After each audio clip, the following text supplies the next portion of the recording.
جن کو آپ نہیں دیکھتے، اور اس کی تفصیل دوسری آیات میں موجود ہے۔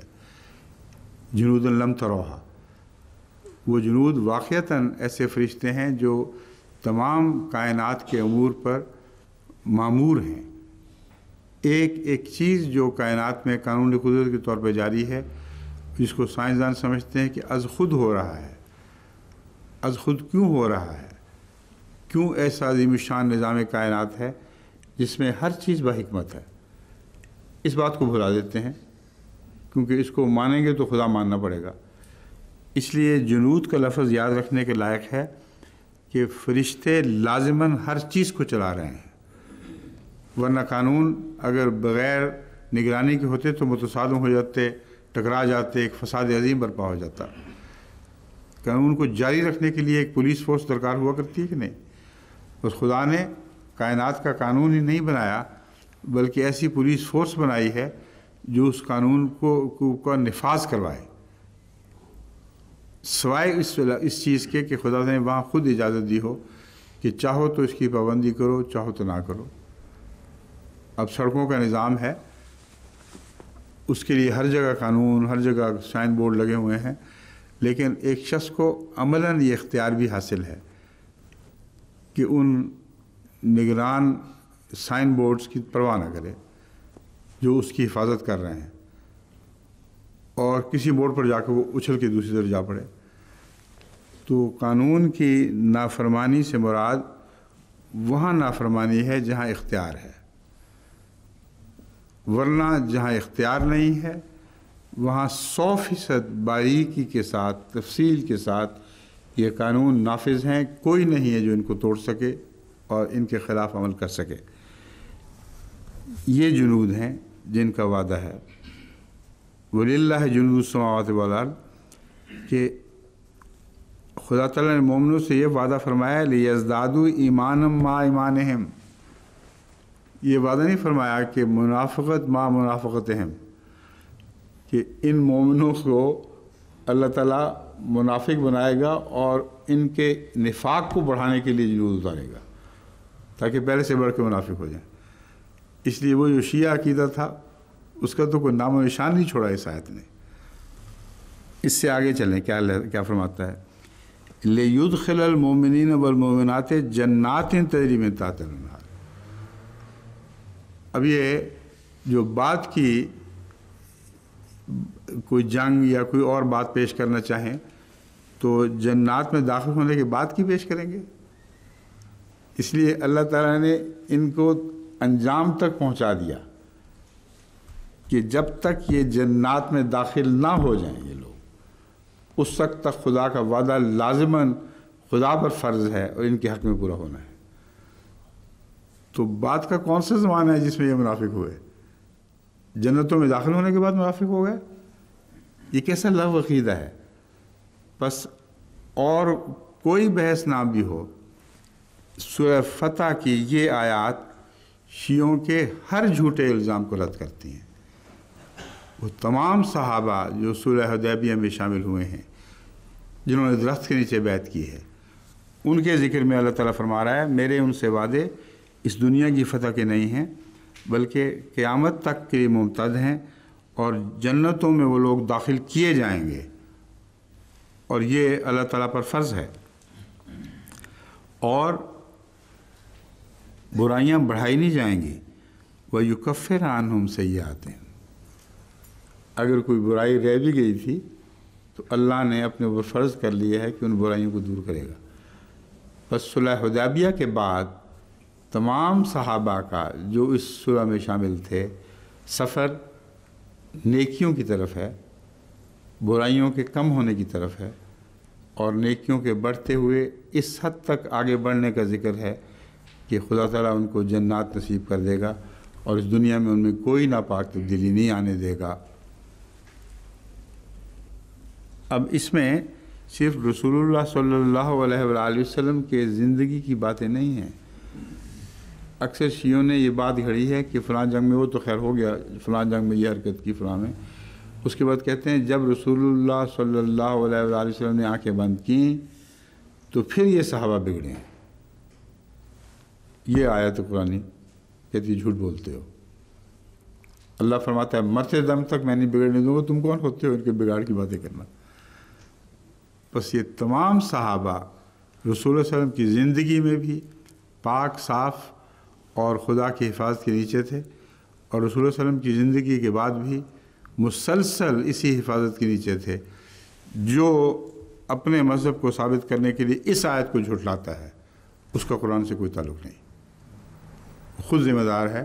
اس لیے جیسا کہ میں نے عرض کیا ہے، میرے نزدیک یہ آیات شیعہ غلط عقائد کو رد کرنے کے لیے اپنی ذات میں مکمل ہیں، کوئی بھی ان میں ادنا سا پہلو بھی باقی نہیں رہا جو ان کی روایات کو رد نہ کریں۔ اور انہوں نے جو شان نزول بنائی ہوئی ہے آیات کی، یہ آیات اس کے ساتھ رد کر رہی ہیں، بس یہ شان نزول ہوتی ہے۔ اللہ تعالیٰ شان نزول بیان فرماتا ہے تو اس شان سے بیان کرتا ہے کہ اس میں کوئی پہلو بھی باقی نہیں چھوڑتا جس کا بیان کرنا ضروری ہو۔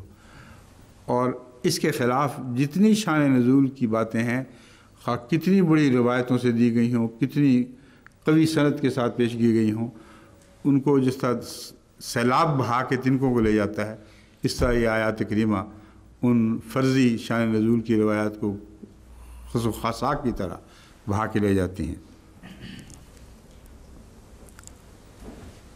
اب وہ منافقین ہیں جو ان آیات کی شان نزول کے برعکس معنی کرتے ہیں، یہ منافقین نہیں ہیں جن کا ذکر گزرا ہے۔ فرمایا وہ یعذب المنافقین والمنافقات والمشرکین والمشرکات ظانین باللہ ظن السوء۔ وہ منافق ہیں اور وہ مشرک بھی خدا کے غضب کے نیچے ہیں جو اللہ پر ظن سوء رکھتے ہیں۔ اللہ یہ وعدہ دے رہا ہے اور وہ بظنیہ کرتے ہیں اللہ تعالیٰ پر، اور کہتے ہیں اللہ تعالیٰ ان لوگوں کی نیکیاں نہیں بڑھائے گا، ان کو اور بدیوں میں مبتلا کرے گا، ان کو پر جو فضل کے وعدے ہیں وہ چھین لے گا، جنتوں میں داخل نہیں کرے گا۔ یہ سارے اللہ پر ظن سوء کا نتیجہ ہیں، اور جو اللہ پر ظن سوء کرے گا وہی مشرک ہے اور وہی منافق ہے۔ علیہم دائرۃ السوء، ان کی وہ جو برائیاں ان میں دیکھنا چاہتے ہیں کہ ان کو تقدیر اڑا دے، وہ ان کے اوپر پڑے گی، اور مسلمانوں کا ایک ایسا روشن مستقبل دیکھیں گے کہ ان کے کوسنے، ان کی بد دعائیں، ان کا یہ کہ اللہ ان پر عذاب ڈالے، یہ ساری باتوں کو دیکھنے سے یہ لوگ محروم رہ جائیں گے۔ اور محمد رسول اللہ کے سچے غلام، جن میں ابو بکر بھی تھے، صدیق، عمر، فاروق رضی اللہ تعالیٰ عنہ بھی تھے، جو شہیدوں میں شمار ہوئے، اور حضرت عثمان، جن کے متعلق میں نے ایک روایت بیان کی تھی کہ وہ صدیقوں میں بھی ہیں اور شہیدوں میں بھی ہیں، اور حضرت علی چوتھے خلیفہ۔ ان چاروں کے تعلق میں اور ان کے ساتھیوں کے تعلق میں یہ آیات قطعیت رکھتی ہیں۔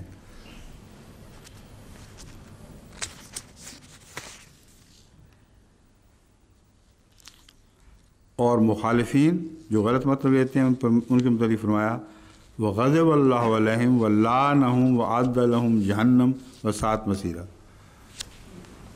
جو برعکس لوگ ہیں ان کے متعلق فرمایا ہے ان کو اللہ تعالیٰ نے ان پر غضب کیا ہے، ان پر لعنت کی ہے، اور ان کے لیے جہنم تیار کی ہے جو بہت برا ٹھکانہ ہے۔ اب پہلی آیات میں ان لوگوں کے لیے کیا تیار تھا؟ جنت، ایسی جنت جس میں وہ داخل ہوں گے۔ یہ ایک لوگ ہیں جن سے جہنم کا وعدہ کیا گیا ہے، وہ اور یہ جنت والے ایک لوگ ہو سکتے ہیں؟ بس اس بات کو پلے باندھ لیں کہ اور بھی میں نے طریقے بتائے ہوئے ہیں شیعوں سے بحثوں کے، مگر آج مجھے شان نزول پر غور کرتے ہوئے یہ بات سمجھ آئی ہے پہلی دفعہ کہ یہ آیات تو کلیتاً شیعہ کا قلع قامہ کر دیتی ہیں۔ ایک ہی دین باقی رہتا ہے جو تمام خلفاء سے وابستہ ہو، اور رسول اللہ صلی اللہ علیہ وسلم اور صحابہ سے جنت میں داخل ہونے تک جو وعدے کیے گئے ہیں، جو ان پر ایمان لانے والے لوگ ہیں وہی سچے ہیں، اور باقی سب قرآن کے مخالف ہیں۔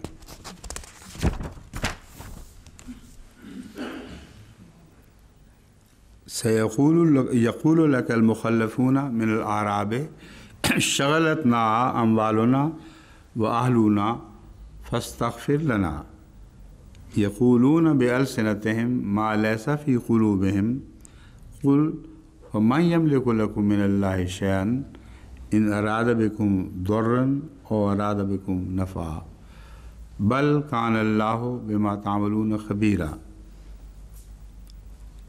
سیقول لک المخلفون من الاعراب شغلتنا اموالنا واہلنا. یہ جنگ تبوک کا ذکر چل رہا ہے، اور اس میں عراب کی طرف سے جو بہانہ خوریاں ہونی تھیں، جو عجیب عذر تراش کر صحابہ سے دور رہتے ہوئے بھی ان نعمتوں میں حصہ پانے کا اصرار تھا جو مشقت کرنے والے صحابہ کو اللہ تعالیٰ نے عطا فرمائی تھیں، ان کا ذکر مل رہا ہے. سیقول لک المخلفون من الاعراب، عراب میں سے جو پیچھے چھوڑ دیے گئے تھے ضرور کہیں گے کہ ہمارے مال اور ہمارے اہل و عیال نے ہم کو مشغول رکھا، اس لیے ہم اس سفر پر نہیں گئے، بس تو ہمارے لیے استغفار کر.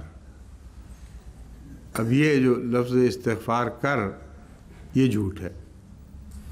ایسے لوگ تھے جو رسول اللہ صلی اللہ علیہ وسلم کی خدمت میں حاضر ہوتے تھے اور کہتے ہم مصروف رہے، یہ ایسا ہو گیا ایسا ہو گیا، اب ہمارے لیے استغفار کر، ہمیں معاف فرمائے، اللہ معاف فرمائے. یہ جو عذر ہے استغفار کر کا یہ آج بھی جاری ہے. وہ منافقین، وہ جماعت کو دھوکہ دینے والے جو اپنے لیے اپنے اعمال کے لیے جھوٹے عذر تراشتے ہیں، وہ آخر پر سارا بوجھ مجھ پہ ڈالنے کی کوشش کرتے ہیں. جو بھی کمی ہے آپ کے استغفار کی ہوگی، ہم تو اپنی طرف سے صاف ہو گئے. اگر استغفار منظور ہو گیا آپ کا تو ہم ٹھیک ہیں، ورنہ نہیں. ان کو یہ سمجھ نہیں آتی کہ اللہ تعالیٰ نے مجھے بھی یہ اتنی فراست ضرور بخشی ہے کہ ان استغفار والوں کے متعلق میں جانتا ہوں کہ محض دعا کا ایک جھوٹا بہانہ بنایا گیا ہے. ان کو کوڑی کی بھی پرواہ نہیں میرے استغفار کی، اور نہ یہ اس لائق ہیں کہ ان کے لیے استغفار کیا جائے. مگر جہاں تک ظاہر پر حکم کا تعلق ہے استغفار کرنا پڑتا بھی ہے. لائق نہیں ہے خدا کی نظر میں، لیکن انسانی نظر کے لحاظ سے ان کو مستثنا نہیں قرار دیا جا سکتا. اگر اللہ کی مرضی ہے وہ استغفار سنیں یا نہ سنیں. رسول اللہ صلی اللہ علیہ وسلم سے بھی تو کہا تھا نا، کر لے استغفار جتنا کرنا ہے، سننا میں نہیں ہے. بس وہی مضمون ہے جو ہمیشہ کے لیے جاری و ساری ہے. مجھے مجبوراً، میں خدا تو نہیں ہوں، دل کا حال تو نہیں جانتا، مگر اندازہ رکھتا ہوں کہ یہ ایسے ہی ہیں، مگر مجبوراً ان آیات کریمہ کی روشنی میں جو استغفار کے متعلق بیان کر رہی ہیں ان کے لیے استغفار کرنا پڑتا ہے. لیکن دل میں ایک خلا سا رہتا ہے، ایک خوف سا رہتا ہے کہ استغفار سنا نہیں جانا، اور واقعات بعد میں بتاتے ہیں کہ یہ اندازہ درست ثابت ہوتا ہے. مگر کئی ایسے ہوں گے جن کے متعلق ہو سکتا ہے میرا اندازہ غلط ہو. اللہ تعالیٰ ان کے دل کا حال بہتر جانتا ہے اور ان کے حق میں استغفار سن بھی لے. اور کبھی ایسے لوگ بھی سامنے آ جاتے ہیں جن کی واقعتاً کایا پلٹ جاتی ہے. تو لفظ استغفار میں یہ بات پیش نظر رکھیں کہ استغفار کرنا آپ کے فرائض میں داخل ہے. اگرچہ استغفار کی درخواست کرنے والے جھوٹے ہی کیوں نہ ہوں. پس رسول اللہ صلی اللہ علیہ وآلہ وسلم کے سامنے آ کر وہ یہ کہا کرتے تھے، یقولون بألسنتہم ما لیس فی قلوبہم، اپنی زبانوں سے وہ بات کہہ رہے ہیں جو ان کے دل میں نہیں ہے. قل فمن یملک لکم من اللہ شیئا ان اراد بکم ضرا. تو استغفار کے متعلق تو رسول اللہ صلی اللہ علیہ وسلم کا یہی طریق تھا کہ آپ کرتے تھے، گناہگاروں اور منافقین کے سردار کے لیے بھی کرتے تھے.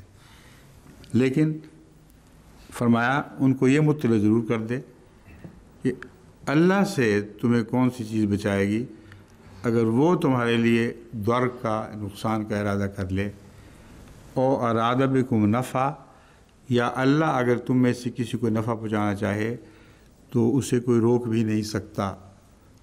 بس یہ یاد رکھو کہ فیصلہ اللہ نے کرنا ہے. اگر تم نفع کے لائق اس کی نظر میں ٹھہرے تو کوئی دنیا کی طاقت اس نفع کی راہ میں حائل نہیں ہو سکتی. اور اگر جیسا کہ ظاہر ہے تمہارے دل میں نفاق ہے تو خدا تعالیٰ کے ضرر سے جو تمہیں پہنچے گا اس سے تمہیں کوئی بچا نہیں سکے گا. بل کان اللہ بما تعملون خبیرہ، بلکہ صورتحال یہ ہے کہ اللہ تمہارے دلوں کا حال خوب اچھی طرح جانتا ہے، اس سے بخوبی باخبر ہے. بل ظننتم ان لن ينقلب الرسول والمؤمنون الی اہلہم ابدا، تمہارا حال یہ ہے کہ تم یہ گمان کیا کرتے تھے کہ حضرت محمد مصطفیٰ رسول اللہ صلی اللہ علیہ وسلم اور مومن اپنے اہل و عیال کی طرف کبھی بھی واپس نہیں آئیں گے. ابداً کبھی بھی واپس نہیں آئیں گے. زُیِّنَ ذَلِکَ فِی قُلُوبِکُم، یہ گمان ایک خطرناک صورتحال کے اندازے کے نتیجے میں بھی ہو سکتا تھا، مگر اگر ایسا ہوتا تو ان کے دلوں کو انتہائی تکلیف پہنچنی چاہیے تھی.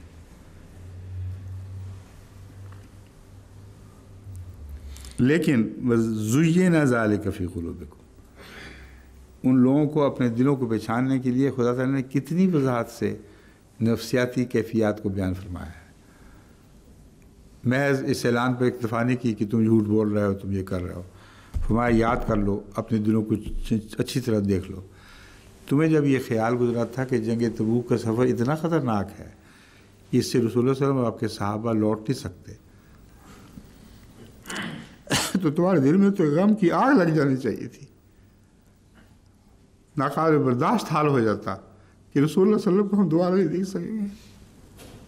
لیکن اے بدبختو، تم خوش ہوتے تھے اس بات سے.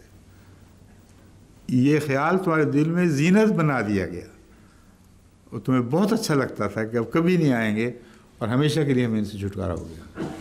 یہ آیت کریمہ قطعیت کے ساتھ ان لوگوں پر ان کا حال کھول رہی ہے. وَظَنَنْتُمْ ظَنَّ السَّوْءِ وَكُنْتُمْ قَوْمًا بُورًا، اور تم نے ایک بدظنی سے کام لیا. ظن السوء سے مراد عام بدظنی نہیں بلکہ خدا کے حق میں بھی بدظنی کی، لوگوں کے حق میں بھی بدظنی کی، اور یہ ظن اپنی ذات میں انتہائی قریب منظر تھا، قریب تھا کہ رسول اللہ صلی اللہ علیہ وسلم واپس نہیں آئیں گے.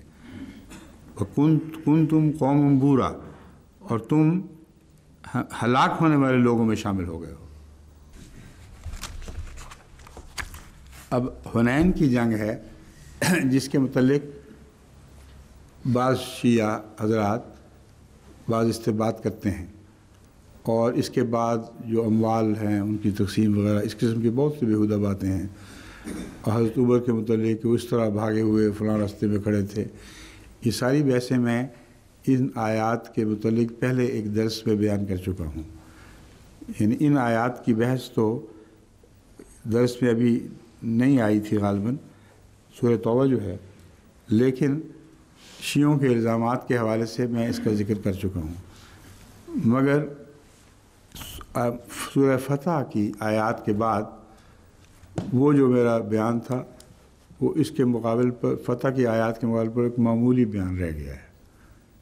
جس شان کے ساتھ جنت میں داخل ہونے تک اللہ تعالیٰ نے مومنوں کی حفاظت فرمائی ہے، اس کے بعد وہ باتیں علمی باتیں ہیں، مگر اس سے زیادہ اتنی بڑی اہمیت نہیں جتنی سورہ فتح کو آیات کو حاصل ہے.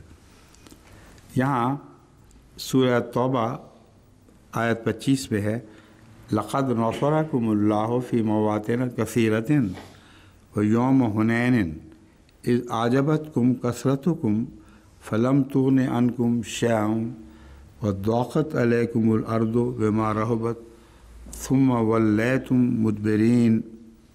اللہ نے بہت سے مواقع پر تمہاری مدد کی ہے.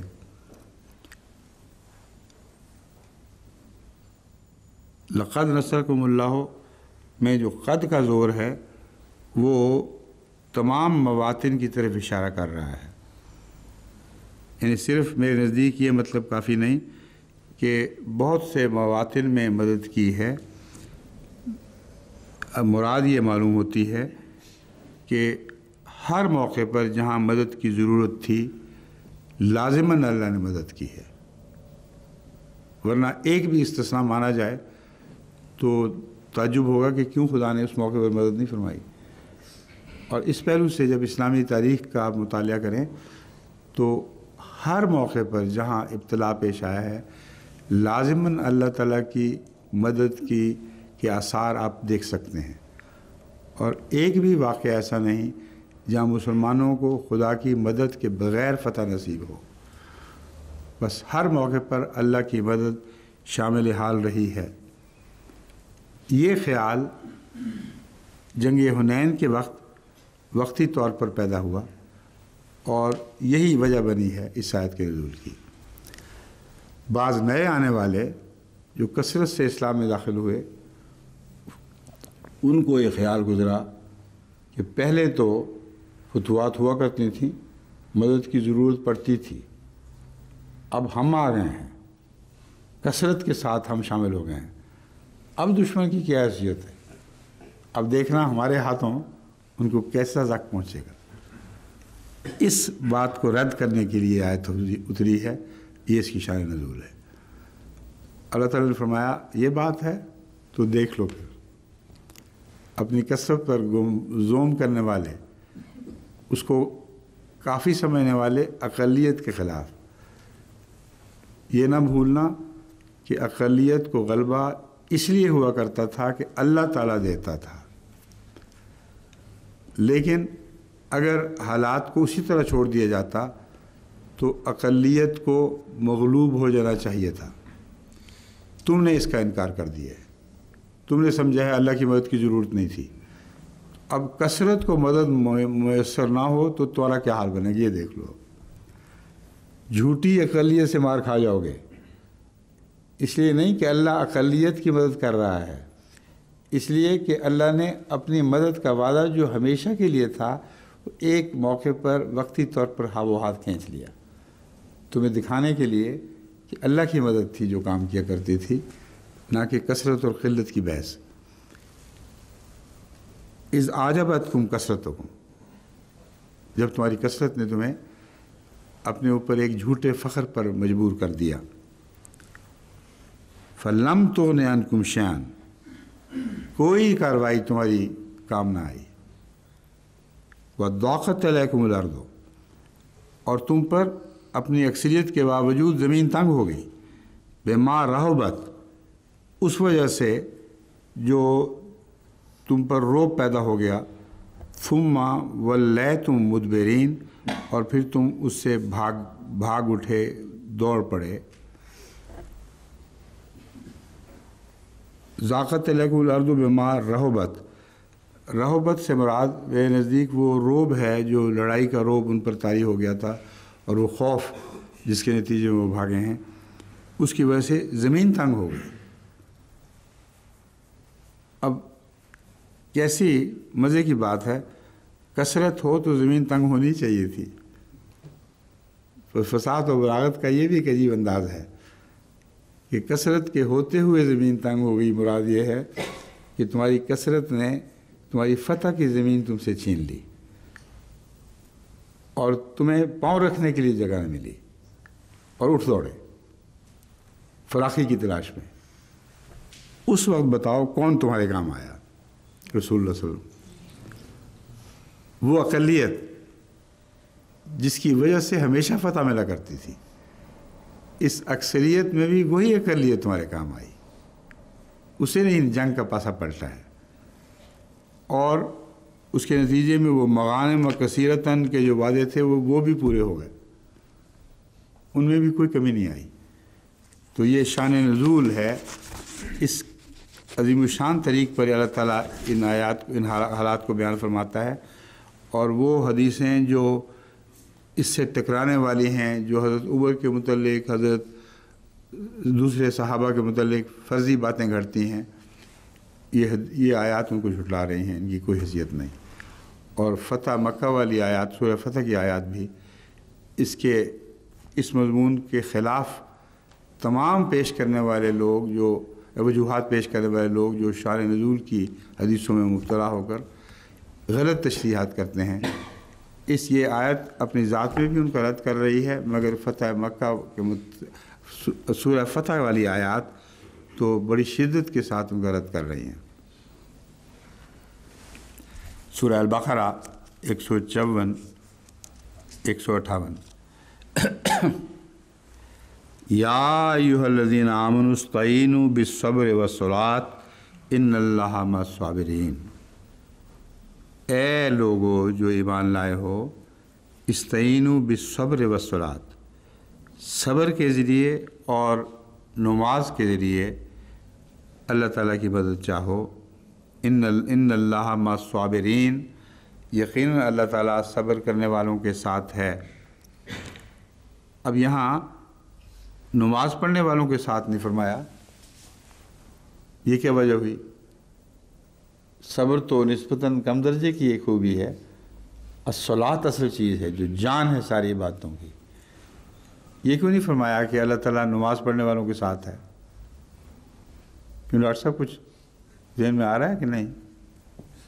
کبھی کبھی ذرا تھوڑی سی تبدیلی کی خاطر یہ سوال جواب بھی ہو جائیں، کیونکہ وقت 1 منٹ کا رہ گیا ہے اور اس آیت کو دوبارہ کل اٹھانا پڑے گا۔ کیا خیال آیا آپ کو؟ صبر وہی کر سکتے ہیں جو نماز پہ قائم ہو سکتے ہیں، کوئی توفیق ملتی ہے؟ بنی نہیں کوئی بات۔ استعینوا بالصبر والصلاۃ، صبر سے کے متعلق اللہ کی استعانت مانگو اور صبر کے ساتھ اللہ تعالیٰ کی استعانت مانگو، والصلاۃ اور نماز کی۔ ان اللہ مع المصلین نہیں فرمایا، والصابرین، ٹھیک ہے نا؟ تو کل انشاءاللہ اب تو وقت گزر چکا ہے، کل اس کے متعلق بات کریں گے۔ میں جان کے چھوڑ دیا اس کو اس بات پر کہ لمبی بحث کی ضرورت ہے اور 1-2 منٹ میں نہیں ہو سکتی تھی، ٹھیک ہے؟ یہ تو ٹھیک ہے، پر آپ تو کہتے تھے کل ختم ہو جائے گا۔ مجھے لگتا ہے اس نے کافی دن لینے ہیں، 2-3 دن لینے ہیں کم از کم، اور یہ بحثیں ایسی ہیں جو بہت ضروری ہیں۔ اس نظر سے پہلے ان آیات کا معائنہ نہیں کیا گیا، میرے علم میں نہیں ہے۔ تو اللہ تعالیٰ کا ہر رمضان میں ایک خاص احسان ہوتا ہے، خاص مضمون ابھر کر سامنے آتا ہے۔ اس دفعہ شان نزول والا رمضان ہے یہ، ٹھیک ہے؟ السلام علیکم۔